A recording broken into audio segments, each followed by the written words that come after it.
5 women, brutally murdered, their throats slashed, bodies mutilated, all killed within 3 months, in the dark alleys of Victorian London. And the killer? He sent letters to the police, taunting them, playing games, signing them Jack the Ripper. He was never caught, never identified. And 136 years later, his identity remains one of history's greatest mysteries. This is the story of Jack the Ripper, the world's most infamous serial killer, the murders that created worldwide media frenzy, and the case that has obsessed investigators for over a century.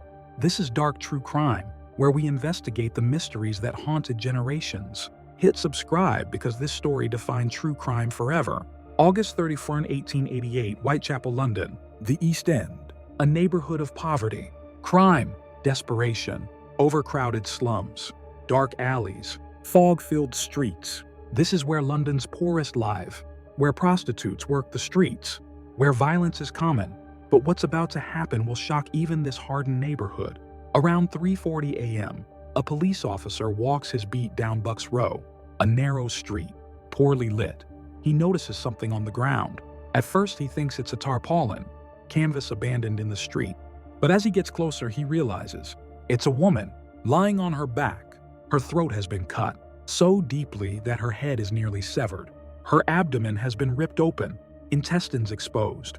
The brutality is shocking, even for Whitechapel. The victim is identified as Mary Ann Nichols, known as Polly, age 42, a prostitute, mother of 5 children. She'd been sleeping in lodging houses, earning money however she could. The last time anyone saw her alive was 2:30 a.m., walking toward Bucks Row. Less than an hour later, she was dead. Police investigate, but there are no witnesses, no evidence. The murder weapon is never found. The killer has vanished into the night. But this is just the beginning. September 8, 1888, 1 week later, another body is discovered, 29 Hanbury Street, the backyard of a tenement building. Annie Chapman, age 47, also a prostitute. Her throat cut, body mutilated even more severely than Polly Nichols. The killer removed organs, her uterus, part of her bladder. He took them with him. This suggests anatomical knowledge, medical training perhaps, or experience as a butcher. The murders create panic. Women are terrified. Police increase patrols, but they have no leads, no suspects. The killer is careful, methodical. He strikes in darkness, in isolated locations, and he leaves no evidence. September 27, 1888, a letter arrives at the Central News Agency, written in red ink. The handwriting is distinctive, neat, controlled. The letter begins, "Dear boss," it continues, "I am down on whores and I shan't quit ripping them till I do get buckled. Grand work the last job was. I gave the lady no time to squeal. How can they catch me now?" And it's signed, "Yours truly, Jack the Ripper." This is the first time the name appears. Jack the Ripper. The letter is published in newspapers. And suddenly, the murders become an international sensation. The world has never seen anything like this. A serial killer, communicating with the press, taunting authorities. The Victorian era has no concept of serial killers, but Jack the Ripper is creating a new kind of terror. September 30th, 1888. The same night the Dear Boss letter is made public. 2 more murders, within 1 hour, in different locations. The first victim, Elizabeth Stride, age 44, found in Dutfield's yard. Her throat cut, but her body is not mutilated. Police believe the killer was interrupted. The second victim that night, Catherine Eddowes, age 46, found in Mitre Square, less than 1 hour after Elizabeth Stride's body was discovered. This murder is different, more brutal. Her face is mutilated, her abdomen ripped open, organs removed, her left kidney, part of her uterus, gone. The killer took them. 2 murders, 1 night. The press calls it the double event. London is in hysteria. Women refuse to go out at night. Vigilante groups form, patrolling the streets. Police are overwhelmed. The investigation is massive, but they have nothing. October 16, 1888, another letter arrives. This one is sent to George Lusk, head of the Whitechapel Vigilance Committee, a citizen group formed to help catch the Ripper. The letter comes in a small box. Inside, half of a human kidney, preserved.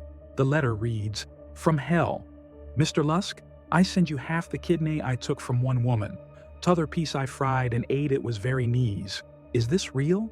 Is it Catherine Edu's missing kidney? Doctors examine it. Inconclusive. Could be human. Could be from a medical specimen. Or a sick hoax. But the public believes it's real. The Ripper is not just killing. He's playing games. Mocking the police. Mocking the city. November 9th, 1888. The final murder. The most horrific. Mary Jane Kelly, age 25, younger than the other victims, found in her rented room, 13 Miller's Court. The door is locked from inside. Police break in. What they find is beyond comprehension. Mary Kelly has been completely destroyed. Her throat cut so deeply the head is nearly severed. Her face mutilated beyond recognition. Her abdomen opened. Organs removed, placed around the room. Her heart is missing. The killer took it. The crime scene is so disturbing that even hardened detectives are sickened. Photographs are taken. They become evidence, but they're too graphic to show the public. After Mary Kelly's murder, the killings stop. Suddenly. Completely. No more murders. No more letters. Jack the Ripper vanishes. As mysteriously as he appeared. Why did he stop? Did he die? Move away? Get arrested for another crime? Or did he simply decide to stop killing? We'll never know. The investigation continues for years. Hundreds of suspects are questioned, but no one is ever charged. The police have theories, files full of suspects, but no proof, no evidence, just speculation.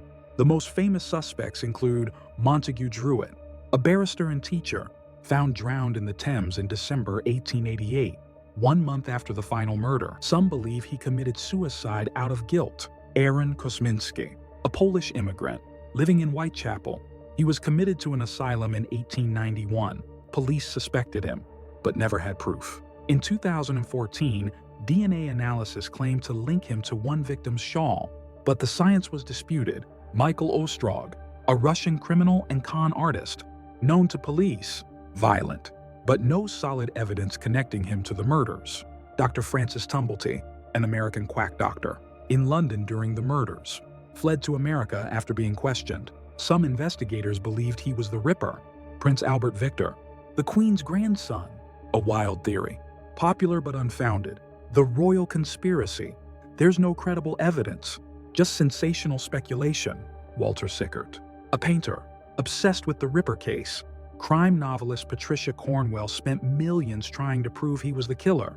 She bought his paintings, cut them up looking for clues, but her theory is widely rejected. James Maybrick, a cotton merchant. A diary surfaced in 1992 claiming to be written by him, confessing to the murders. Most experts believe it's a forgery. The truth? We'll never know. Over 130 years have passed. All suspects are long dead. All witnesses are gone. The evidence is lost or contaminated. But Jack the Ripper changed everything. Before him, serial killers were not a concept. The term didn't exist. The Ripper case created it. He was the first to generate worldwide media coverage, the first to communicate with the press, the first to become a household name. He created the template. Every serial killer case since follows the pattern he established. Ted Bundy, the Zodiac Killer, BTK. They all studied Jack the Ripper. He was the prototype, the original. The Ripper case also changed journalism. Newspapers competed for the most sensational coverage. Crime reporting became entertainment. The public couldn't get enough. And the mystery endured, because he was never caught. That's what makes the case so compelling. We don't know who he was. Was he a doctor? A butcher? A gentleman? A madman? The unknowing drives our fascination. Today, Ripperology is a field of study. Hundreds of books have been written, documentaries made, tours of murder sites, museums. The Jack the Ripper industry generates millions, but at the center of all this fascination are 5 women: Mary Ann Nichols, Annie Chapman, Elizabeth Stride, Catherine Eddowes, Mary Jane Kelly. They were real people with real lives. They lived in poverty, survived through desperation, and they died brutally. Their names should be remembered, not just his. The Ripper case reminds us of Victorian London's dark underbelly, the extreme poverty, the desperation of women with no options, the failure of society to protect its most vulnerable. If this case fascinated you, leave a comment. Who do you think Jack the Ripper was? What's your theory? And if you want more unsolved mysteries and cases that change criminal history, hit that subscribe button. Next video, the Axeman of New Orleans, a serial killer who demanded that the city play jazz music, or he would kill again. Thanks for watching Dark True Crime. Jack the Ripper. The name has become synonymous with mystery, with unsolved evil, with the killer who got away. He murdered at least 5 women, possibly more, in just 3 months, in the dark alleys of Victorian London. And then he disappeared into the fog, into legend. 136 years later, we still don't know who he was. We never will. The case is permanently cold. All evidence is gone. All witnesses dead. All suspects beyond reach. But the mystery lives on, because that's what humans do. We search for answers. Even when we know we'll never find them, we study the case, develop theories, argue over suspects, not because we think we'll solve it, but because the unknown haunts us. Jack the Ripper represents every killer who escapes justice, every case that goes cold, every victim who never gets answers. He's a symbol of our fear, of our fascination with darkness, of our need to understand evil. The 5 women he killed deserve to be remembered. Mary Ann Nichols, Annie Chapman, Elizabeth Stride, Catherine Eddowes, Mary Jane Kelly.